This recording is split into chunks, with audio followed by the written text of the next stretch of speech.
lizipa na mai na bomoi eza yo Yesu, yo moto lokotaka moto na putulu, uvandisi esika moko na bankolo, yo zali nzambe bongwani. Haleluya. Na bomoi nanga mobimba na kosalela kaka yo Yesu, po yo nzela solo pe bomoi. Wana kosalela kaka yo Masia, na bomoi na ngai kaka yo Masia. Nani mosusu nga nakoki kosalela na bomoi na nga kaka yo Masia. Yesu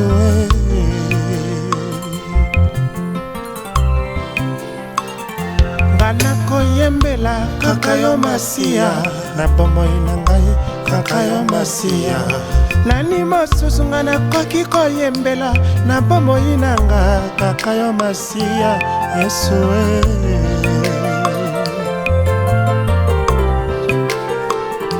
yo lokotaki nga na maboko ya Satana, yo longoli ngai na bombu ya mokili. Yo lokotaki nga na maboko ya Satana, yo longoli ngai na bombu ya mokili. Yesu Nzambio ngeloko mpamba nazanga kitina na miso ya bato ya mokili. Nakomi lelo mwana na Nzambe, ngeloko mpamba nazanga kitina na miso ya bato ya mokili. Nakomi lelo mwana na Nzambe.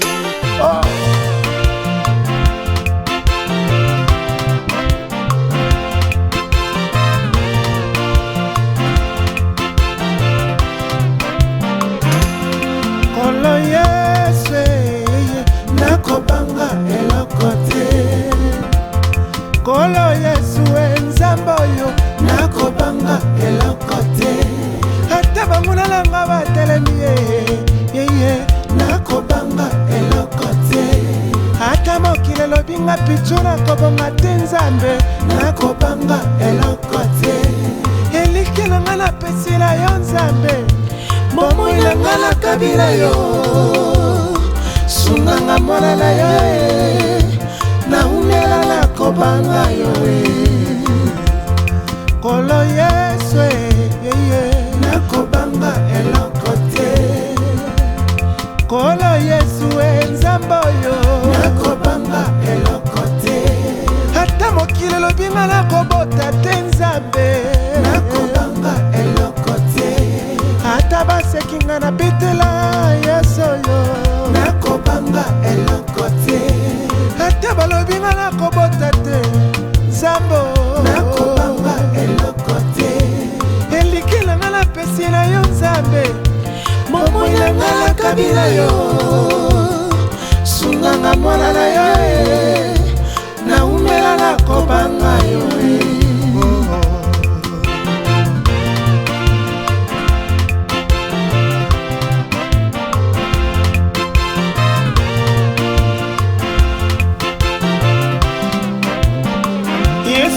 Bamona langa nyonso bakufa te, bamona lolenge yo kosala, babongola mitema na bango, batatola yo zali Nzambe. Baini na ngai nyonso bakufa te, bamona lolenge yo kosala, babongolaka mitema na bango, batatola yo mosanto. Sunganga ye Papa sunganga soki otelali mosusu Yesu naleli Papa naleli yo Yesu yo yaka nkolo yaka yo sunanga soki otelali mosusu yaka toleli yo na motema ya biso yaka mwana Nzambe.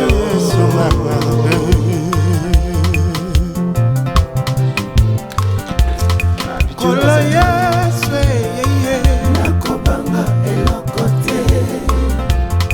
Kolo Yesu Nzambe oyo nakobanga eloko te. nasekinga na betela yesu yo nakobanga eloko te ata balobi nga nakovoyage te nzambe nakobanga eloko te ata mokili esekinga nakobonga te yesu nakobanga eloko te elike na nga napesela yo nzambe bomoi na nga nakabila yo sunganga mwana na yo naumela nakobanga yo kolo yesu nakobanga eloko te kolo yesu nzambe oyo nakobanga eloko te atako bituma ekoti mboka nabanga